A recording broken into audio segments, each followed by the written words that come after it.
بسم اللہ الرحمن الرحیم اعوذ باللہ من الشیطان اللعین الرجیم بسم اللہ الرحمن الرحیم وبہ نستعین وہو خیر ناصر ومعین الحمد للہ رب العالمین وصلی اللہ علی محمد وآلہ الطیبین الطاہرین المعصومین۔ ہماری گفتگو کتاب المقاصد کے دوسرے حصے کتاب البیع کے مباحث میں جاری ہے، اور آج کے اس درس کا عنوان صاحب مقابیس کے کلام پر مناقشے کی تکمیل ہے۔ گزشتہ درس کے حوالے سے ہم بیان کر رہے تھے کہ سبی کے جو معاملات اور تصرفات ہیں، شیخ انصاری نے فرمایا کہ وہ باطل ہیں تمام کے تمام۔ اس میں پھر مرحوم کاشف الغطاء کا ایک بیان نقل ہوا کہ وہ اباحے کو یہاں پر ثابت جانتے ہیں، اباحے تصرف کو۔ پھر صاحب مقابیس کے کلام کو ان کے کلام کی توضیحات کے لیے بیان کیا گیا، اور صاحب مقابیس کے کلام میں گزشتہ درس کے اندر اشکال ہوا کہ یہ جو حکم بیان کیا جا رہا ہے صاحب مقابیس نے جو کہا تھا وہ درست ہے اس وقت جب ہم حکم معاطات کو بغیر انشاء کے ثابت جانیں، کیونکہ وہ بحث کو پلٹا رہے تھے اس معاطات کی طرف، اور وہاں پر ہم نے کہا کہ ایک تو اس طرح ہے نہیں، اور پھر کہا کہ اسی ہی وجہ سے ایک فرق بھی روشن ہوتا ہے ہمارے اس مسئلے میں اور وہ جو ایصال ہدیے کا مسئلہ تھا کہ وہاں پر درست جانا جا رہا تھا اس کا واسطہ قرار پانا بچے کا، دونوں میں فرق جانا گیا کہ جس کی توضیحات ہم پیچھے بیان کر دی۔ اس کے علاوہ مزید جو نمونے صاحب مقابیس نے بیان کیے تھے، آج ان کو دوبارہ اشارہ کرتے ہوئے شیخ انصاری نقد فرماتے ہیں۔ تو اس طرح آج کے ہمارے اس درس کے اہم مطالب میں سے ایک مطلب، آج کا ہمارا پہلا عنوان صاحب مقابیس کے کلام پر سابقہ اشکال کی تکمیل ہے، اور دوسرے اشکال کا بیان کہ شیخ انصاری رحمۃ اللہ علیہ صاحب مقابیس کے اس کلام پر دوسرا کیا اشکال بیان کرتے ہیں، چونکہ کہا تھا کہ اولاً اور پھر یہ اشکال شروع ہوا، اس کے بعد وہ ثانیاً ابھی رہتا ہے جو آگے آج کے اس درس کے اندر بیان ہوگا۔ تو چلتے ہیں اپنے پہلے عنوان کی طرف کہ جس میں سابقہ اشکال کی تکمیل کرتے ہوئے آغا فرماتے ہیں کہ وَأَمَّا دُخُولُ الْحَمَّامِ وَشُرْبُ الْمَاءِ وَوَضْعُ الْأُجْرَةِ وَالْقِيمَةِ، فرماتے ہیں کہ یہ جو کہا گیا کہ حمام میں شخص آتا ہے اور وہ وہاں پیسے رکھ کے اس پانی کو استعمال کر کے چلا جاتا ہے، پانی پینے والے پلانے والے کو اس پانی کو اٹھاتا ہے، وہاں پیسے رکھتا ہے، قیمت وغیرہ رکھتا ہے، تو آپ فرماتے ہیں کہ یہ جو بات کہی گئی تھی کہ حمام میں داخل ہونا، پانی کا پینا، اس سقا کے پانی سے اجرت کو قرار دینا، قیمت رکھنا وہاں پر، تو یہاں ذیلیت کوئی موجود نہیں تھا، اور اس معاملات کے اندر آپ دیکھیں کہ یہاں پر اس اصل ذیلیت کے موجودگی کے بغیر یہاں پر یہ معاطات کی صورت بیان کی گئی تھی کہ اس کو بھی جو صاحب مقابیس نے بیان کیا تھا کہ ہمارے پاس اس طرح کے بہت سارے نمونے ہیں کہ ذیلیت کے بغیر جو ہے وہاں پر ایصال و اس طرح وصول سے جو ہے وہ معاملہ درست قرار پا رہا ہے، اس کی یہی مثال آگاہ نے دی تھی۔ تو آپ فرماتے ہیں کہ یہ جو انہوں نے مثالیں دی ہیں دخول حمام، شرب ماء وغیرہ کی، فلو حکم بصحتہما، اگر ان کے صحیح ہونے کا حکم لگایا جائے، یعنی یہاں پر دروا کے خود ان کی صحت پہلے مرحلے میں ایک بحث ہے کہ یہ صحیح ہے کہ نہیں ہے، لیکن اگر ان دونوں مورد کو صحیح جانا جائے بناء علی ما ذکرنا من حصول المعاطات بمجرد المراوات الخالیت عن الانشاء، بنا رکھتے ہوئے اس بات پر جو ہم نے پہلے بیان کی ہے معاطات کی بحث میں کہ مرازات اگر حاصل ہو، دونوں کی رضایت اگر حاصل ہو اور انشاء سے خالی ہو تو معاطات حاصل ہوتا ہے، تو اس معاطات کی اس طرح حصول پر بنا رکھتے ہوئے فرماتے ہیں کہ انحصرت صحت و وساطت الصبی فیما یکتفا فیہ بمجرد وصول العوضین، پھر بھی آگے فرماتے ہیں کہ انحصار جو صبی کی وساطت کی صحت کا ہے کہاں پر ہے، کہاں اس کی وساطت صحیح ہے، فرماتے ہیں کہ اس کی صحت محدود ہے، منحصر ہے، فیما ان موارد کے اندر کہ جہاں عوضین کے محض اس وصول کے ذریعے اس کے اس مورد کے اندر اکتفا کی جاتی ہے، یعنی وہ موارد جہاں اکتفا کی جاتی ہے کافی جانا جاتا ہے عوضین کے وصول کو، تو ایسے موارد میں اگر سبھی واسطہ قرار پاتا ہے تو آپ فرماتے ہیں کہ یہاں اس کی صحت کی بات کی جا سکتی ہے، دون ما لا یکتفا فیہ، نہ ان موارد میں کہ جہاں پر کافی نہیں جانا جاتا، وہاں پر جو ہے وہ عوضین کے محض وصول سے اس مورد کے اندر کفایت نہیں کی، کافی نہیں جانا جاتا اور اس پہ اکتفا نہیں کی جاتی۔ جیسے مثال بے ہے، بے کا مورد ہے، آپ دیکھیں کہ بے کے اندر ایصال الوصول کافی نہیں ہوتا، وہاں انشاء کی ضرورت ہوتی ہے۔ تو اس طرح بے اور اس طرح عقد کے معاملات کے اندر سبھی کی وساطت جو ہے وہ کفایت نہیں کرتی، اس کی وساطت کو صحیح نہیں جانا جا سکتا، فقط ایصال اور وصول وہاں پر موجود ہو۔ پھر آپ فرماتے ہیں کہ والحاصل، نتیجہ جو اس سابقہ ہمارے کلام سے نکلتا ہے، جو اشکالات یہاں پر کیے گئے، والحاصل ان دفع الصبی وقبضہ بحکم العدم، فرماتے ہیں کہ اس صبی کا دفع کرنا، دینا، اور اس کا قبض کرنا، فرماتے ہیں کہ یہ عدم کے حکم میں، یہ گویا اس طرح سے کہ اس نے کوئی چیز دی ہی نہیں، گویا اس نے کوئی چیز لی ہی نہیں، اعطاء اور اخذ ہوا ہی نہیں در واقع۔ اور پھر اپنا نظریہ بیان کرتے ہیں کہ فَكُلُّ مَا يُكْتَفَى فِيهِ بِوُصُولِ كُلٍّ مِّنَ الْعِوَزَيْنِ إِلَى صَاحِبِ الْآخَرِ بِأَيِّ وَجْهٍ اتَّفَقَ، فرماتے ہیں کہ ہر وہ مورد کے جس کے اندر اکتفا کی جاتی ہے عوضین میں سے ہر ایک کے وصول سے دوسرے شخص تک کے، یعنی عوضین میں سے بس ایک عوض دوسرے تک پہنچ جائے، بِأَيِّ وَجْهٍ اتَّفَقَ، اور وہ وصول، وہ پہنچنا کسی بھی طریقے سے ہو، اگر کسی مورد کے اندر اس طرح سے اکتفا کی جاتی ہو تو فرماتے ہیں کہ فَكُلُّ مَا، اس طرح کا مورد، فَلَا يَضُرُّ مُبَاشَرَةُ السَّبِيلِ لِمُقَدِّمَاتِ الْوُصُولِ، فَلَا يَضُرُّ مُبَاشَرَةُ السَّبِيلِ لِمُقَدِّمَاتِ الْوُصُولِ، فَلَا يَضُرُّ مُبَاشَرَةُ السَّبِيلِ لِمُقَدِّمَاتِ الْوُصُولِ، تو یہاں پر سبی کی جو مباشرت ہے، یعنی اس کا جو مستقیم طور پہ بیچ میں آنا، فرماتے ہیں کہ وصول کے مقدمات کی نسبت اس کا مستقیم طور پر آنا، سبھی کا اور اقدامات کرنا، یہ فرماتے ہیں کہ یہاں پر مشکلات نہیں رکھتے، ضرر نہیں ہے اس کی، اس مباشرت کا یہاں پر، یعنی یہاں پر وہ واسط بنے، اس کی وساطت جو ہے وہ درست مشکل نہیں رکھتی۔ یہ یہاں تک شیخ انصاری رحمۃ اللہ علیہ نے ایک اشکال جو ہے وہ جو کرنا تھا آغا نے پہلے اولن کی صورت میں، ہم نے پہلی اشکال کی عبارت کی ابتدا میں بھی کہا تھا کہ اولن سے آغا نے آغاز کیا تھا، تو اس کے بعد آغا نے عبارت کے اندر ثانین کا کلمہ تکرار نہیں کیا اس دوسرے اشکال کے لیے، بلکہ وہاں پر ثم انما ذکر، فرماتے ہیں کہ یہ ثم سے جو ہے وہ آغاز کیا ہے، کہ جس کو بعض محشین فرماتے ہیں کہ یہ ثم در واقع وہی دوسرے اشکال کا آغاز ہے، اور اولن جو آغا نے کہا تھا اس کا دوسرا حصہ یعنی ثانین اسی ثم کے ذریعے بیان کیا جا رہا ہے۔ تو فرماتے ہیں کہ ثم انما ذکر، یا یوں کہیں کہ ثم انما ذکر، کہ پھر وہ چیز جو صاحب مقابیس بیان کر رہے ہیں، مختص بما اذا علم اذن شخص بالغ عاقل للصبی، علم اذن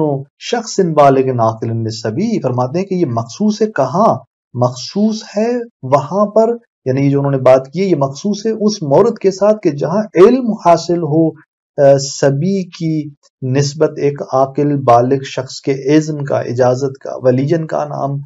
غیرہ، وہ ولی ہو چاہے غیر ولی ہو، یعنی یہ معلوم ہو کہ سبی کی نسبت بالغ عاقل شخص نے اجازت دے رکھی ہے، اور یعنی وہاں پر علم حاصل ہو۔ جبکہ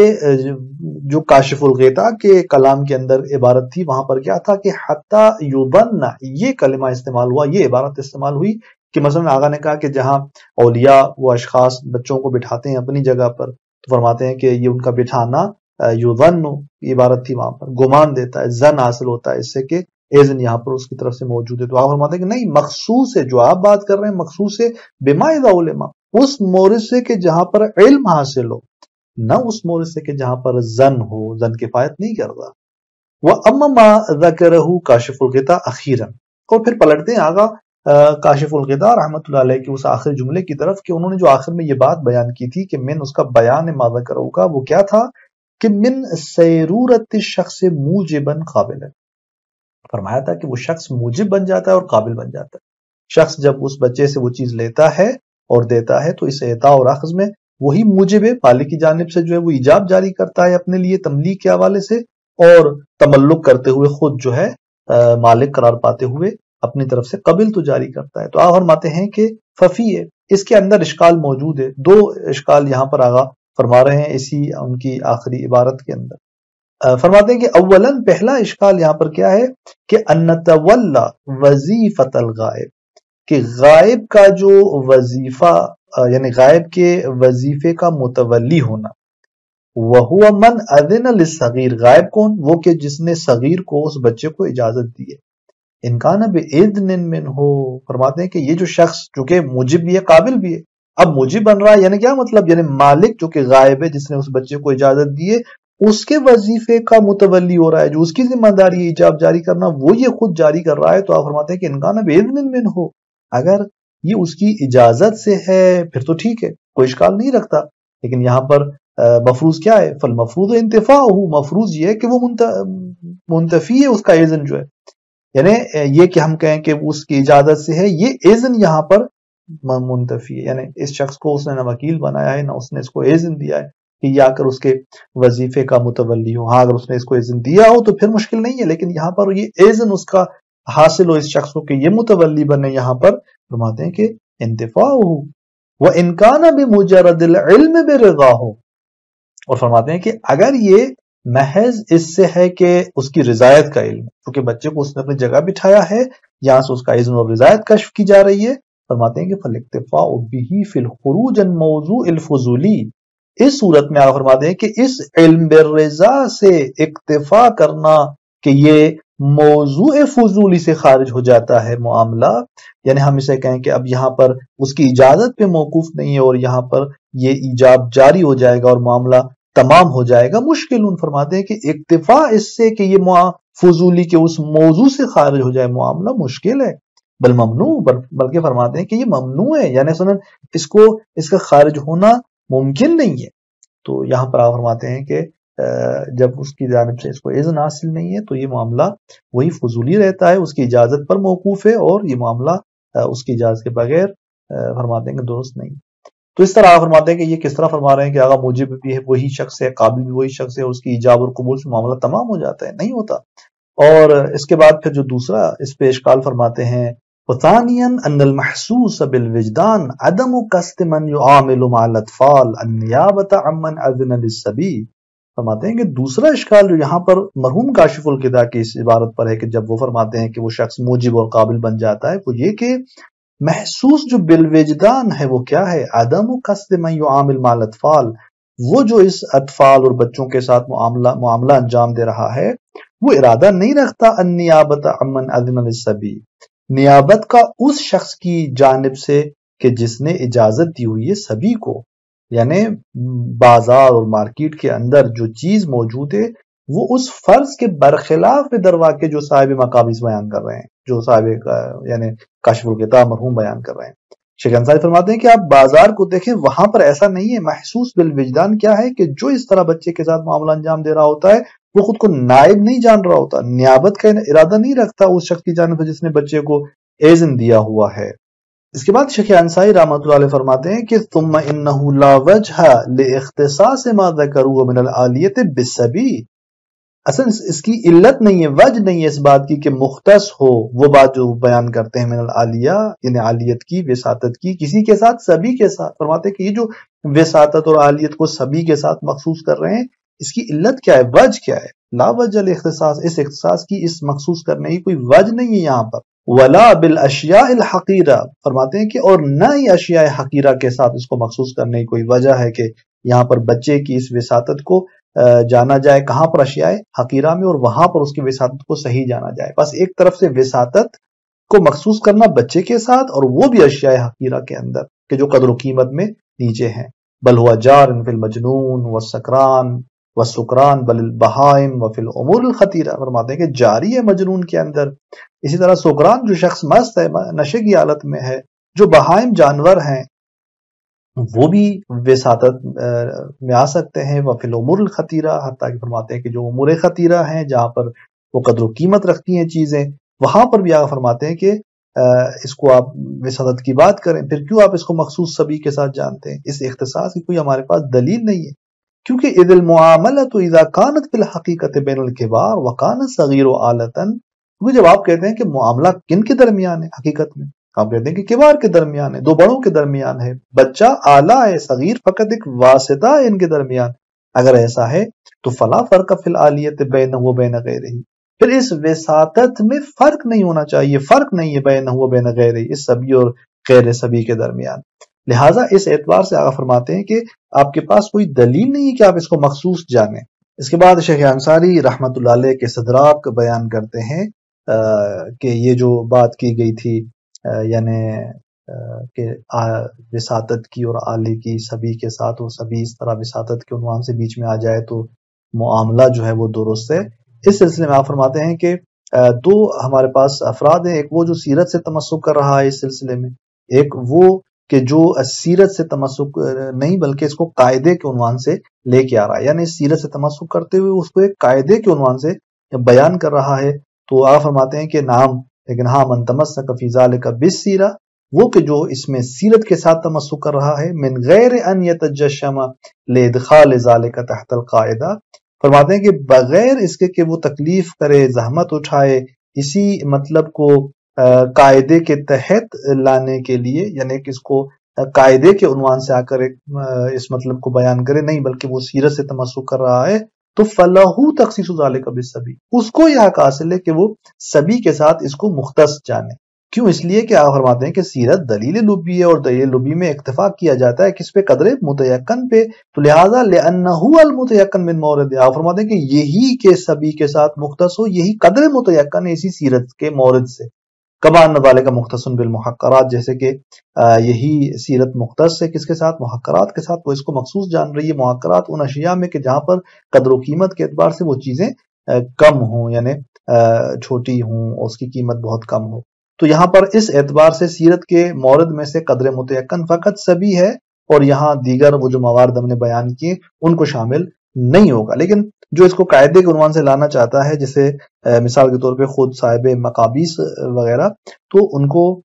ضروری ہے کہ وہ یہاں پر اس کو پھر مخصوص نہ جانے. لیکن جنہوں نے فقط سیرت سے استدلال کیا، جیسے صاحب ریاض سے پیچھے ان کے کلام کے اندر ہم نے یہ دیکھا تھا، تو اس کو فقط یہ حق حاصل ہے کہ وہ اس کو سبھی کے ساتھ مخصوص جانے. تو یہاں تک یہ بحث ہماری تمام ہو جاتی ہے جو اس سلسلے میں ہم بحث کر رہے تھے سبھی کے معاملات کے حوالے سے. اور نظر شیخ انصاری کی یہ سامنے آئی کہ مطلقہ طور پر اس کے معاملات، تصرفات باطل ہیں سبھی کے، چاہے وہ مستقل ہو انشاء کے اندر، چاہے ولی کی اجازت سے ہو، اور چاہے اشیاء یسیرہ ہوں چاہے خطیرہ ہوں. تو وہی جو مشہور کا نقطہ نگاہ تھا اسے ہی شیخ انصاری رحمۃ اللہ علیہ نے اخذ کیا. والسلام علیکم ورحمۃ اللہ وبرکاتہ.